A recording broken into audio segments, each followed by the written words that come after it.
Hi there, Red Plant Girl here. I did it again. I wasn't going to do any more tomato recipes. I figured you'd all had your fill, especially being that this is a gardening channel, but I couldn't resist. As you know, I've had a lot of tomatoes this year and I've been looking at new things to do to eat them up.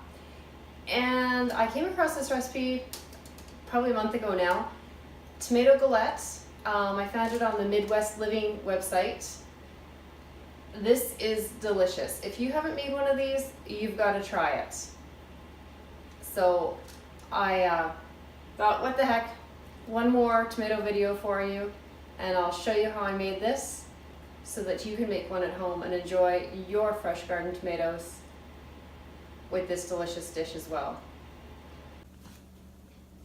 Okay, so to make this amazing galette, you are going to need to first make the crust and then the filling. The things you'll need for the crust are 1.5 cups of flour, half a cup of cold unsalted butter that's been cubed, a 1/3 cup shredded Parmesan cheese, some black pepper, just a crack or two of that, and 4 to 6 tablespoons of cold water. Okay, so I like to make my crusts for pie crust or for this galette in my food processor. It's a very simple way to do it. So you're going to throw in your flour and then your cold butter. And this butter is cold, and that's what's going to make you that nice flaky crust. This butter I actually took out of the freezer and cut up. So then I'm just going to put the lid on, and I'm just going to blend it up till you get a pea-sized mixture. So I'll show you what that looks like. Doesn't take long.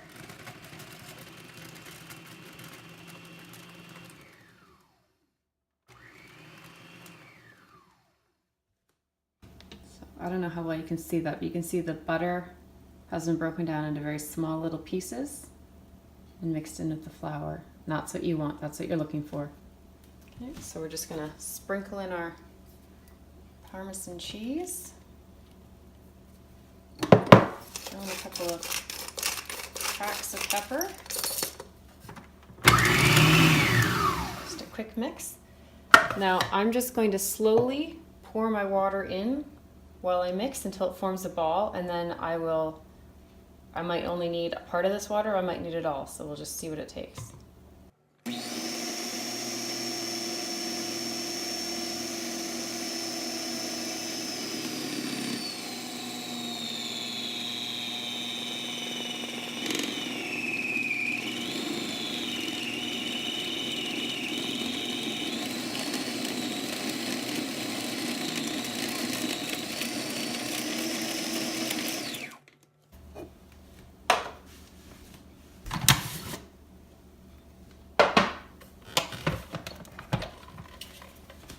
So when the dough comes together in a ball like that in your mixer, that's when you can take it out.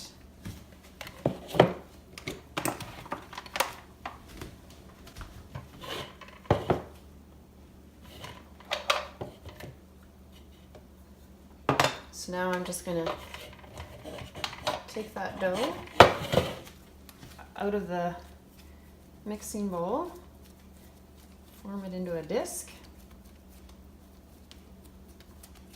And I have a piece of plastic wrap here. I'm just going to wrap it up. And that's going to go in the fridge for about half an hour. So it needs to be refrigerated. It could be a little bit longer if you want. Just makes it easier to work with and keeps the butter nice and cold in there. To make the filling, you're going to need about 2 pounds of tomatoes. Now my recipe calls for 4 large heirloom tomatoes, but I don't have that. I'm just using up tomatoes from the garden this year, so I've measured out about 2 pounds of tomatoes there and washed them. And then you're going to need salt. You need about a teaspoon of salt and 3 tablespoons fine dry breadcrumbs. The recipe calls for half a cup of thinly sliced shallot, but I don't have any on hand today, so I won't be using that. You'll need 2 teaspoons of fresh thyme leaves, or a little bit of dried thyme. I happen to have dried thyme on hand right now, so that's what I'm going to be using. 4 to 6 ounces of semi-soft goat cheese or feta cheese. I'm using 6 ounces of goat cheese. Lightly beaten egg that has 1 tablespoon of water added to it, and some fresh basil leaves. So I have my basil plant there, and I'll pick some leaves off and wash them and get them ready to go.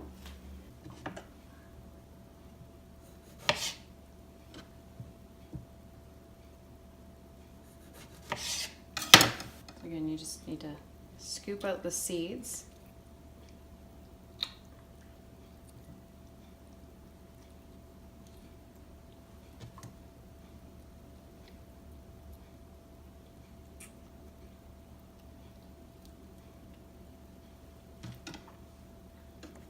And then you're looking for 1/4-inch slices.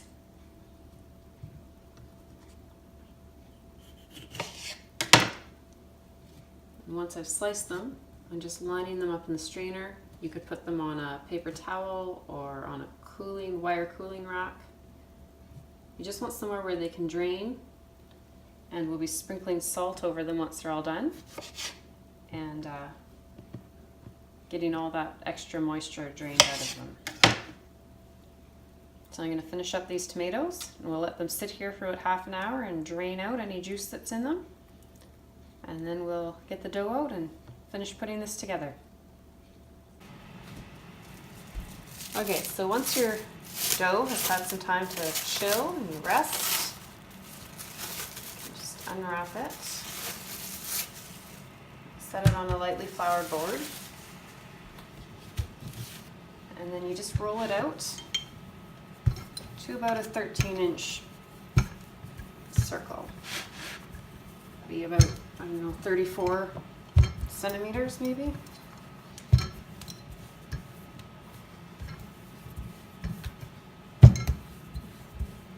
See all those flakes of pepper.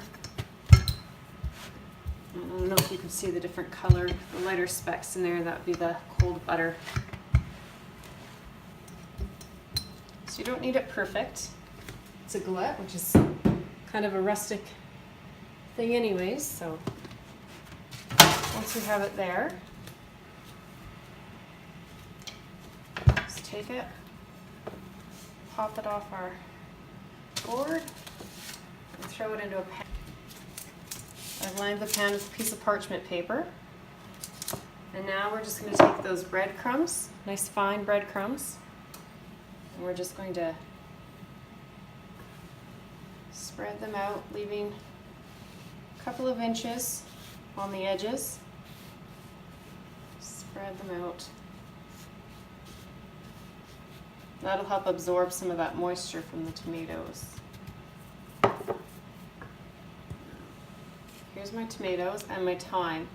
Now, the recipe calls for layering in the tomatoes and the thyme and the shallots that I am not using today, and the goat cheese. So I'm just mixing the thyme in with the tomatoes, and then just going to make a layer around on the breadcrumbs.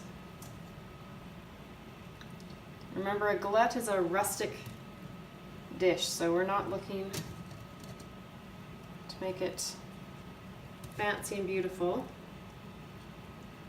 Taste is what we're after, and trust me, this will be delicious. And then when I do goat cheese, I just like to kind of squeeze it into pieces with my fingers and spread it out. Remember, the recipe also said you could use feta. I like goat cheese, and that's what I have on hand, so that's what we use. And another layer of tomatoes. And again, when I'm making these layers, I'm keeping them on those breadcrumbs, so I'm keeping that little edge of dough around the sides. Oh, this smells delicious already. So, the rest of the cheese in there. So now comes the fun part. You're going to fold this over, and you're just going to kind of pinch the sides.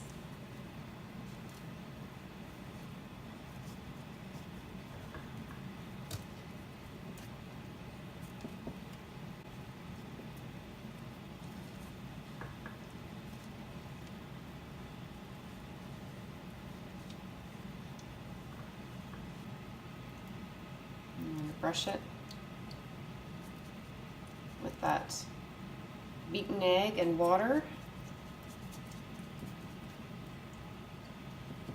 I try to get that in the little pinch marks too.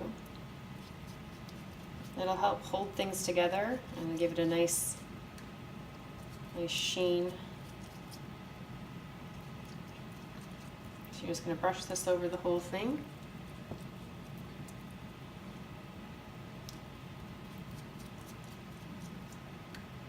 You should have your oven preheated to 375.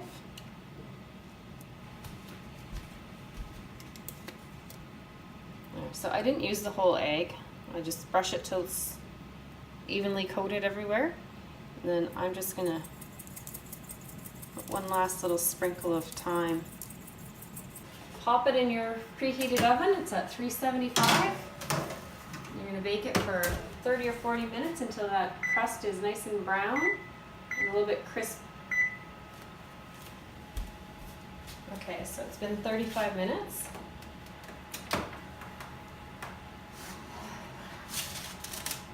You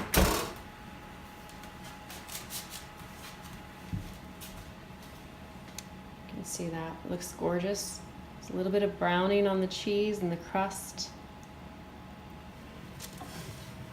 I'm just going to take this and slide it off my pan onto my cutting board.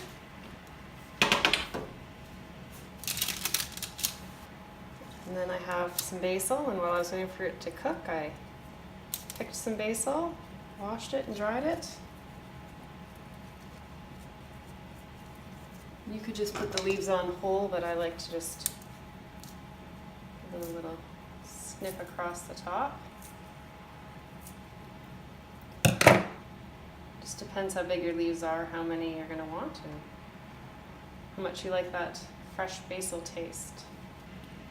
So there, and that's our tomato galette. Delicious. So you're going to want to let it sit for about 10 minutes after it comes out of the oven, just to let all the juices settle down and let everything come together. And then you can just slice it into pieces, and if you actually have any leftovers, it's delicious cold, or it can easily be warmed up in the oven or microwave. Thanks for watching. If you like this video, give it a thumbs up. And if you haven't done so already, hit that subscribe button so you don't miss any more of my videos. Bye.